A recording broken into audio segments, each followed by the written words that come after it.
एक सज्जन ने विवाह किया। उसकी पत्नी बड़ी सुंदर थी और सभी लोग उसके सौंदर्य की दाग देते थे।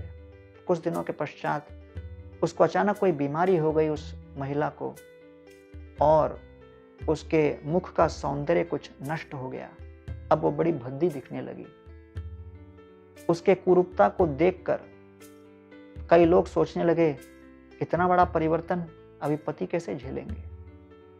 अब पत्नी भी सोच रही थी क्या होगा। अचानक पति की दुर्घटना हो गई और ऐसा लगा कि उनके नेत्रों की दृष्टि चलती चली जा रही है। पति ने घोषित कर दिया, मुझे ठीक से दिख नहीं रहा। और फिर उसने पत्नी को कहा, अभी तुमको डरने की आवश्यकता नहीं, मैं कुछ देख नहीं पा रहा हूं, इसलिए आप जैसे हो सो हो।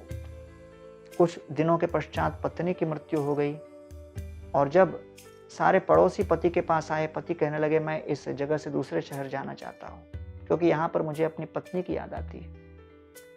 तो उन लोगों ने कहा, अरे आप तो अंधे हो, देख नहीं पाते, कैसे रहोगे। बोले, नहीं मैं अंधा नहीं हूं, सब कुछ बराबर देख पाता हूं। उस समय मेरी पत्नी इतनी द्वंद्व में थी क्योंकि उसका रूप नष्ट हो गया था और उसे लग रहा था कि मुझे उसे उस रूप में देखने कैसा लगेगा, इसलिए मैंने आडंबर रचाया कि मैं नहीं देख पा रहा हूं।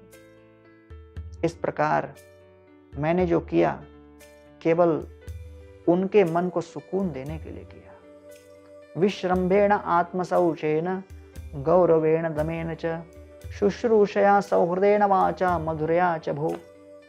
इसलिए कहा गया है वैदिक सभ्यता और संस्कृति में भगवान श्री कृष्ण को घर का हमें केंद्र बनाना चाहिए, क्योंकि इसका शरीर से कोई संबंध नहीं।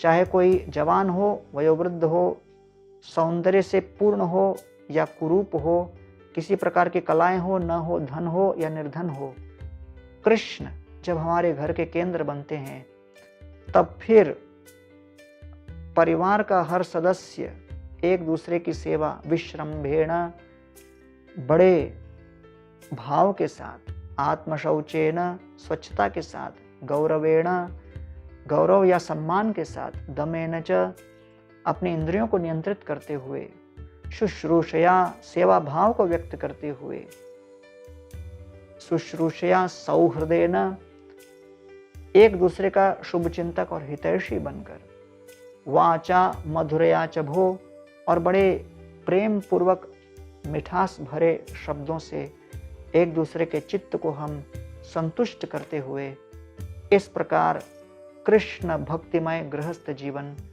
व्यतीत कर सकते हैं।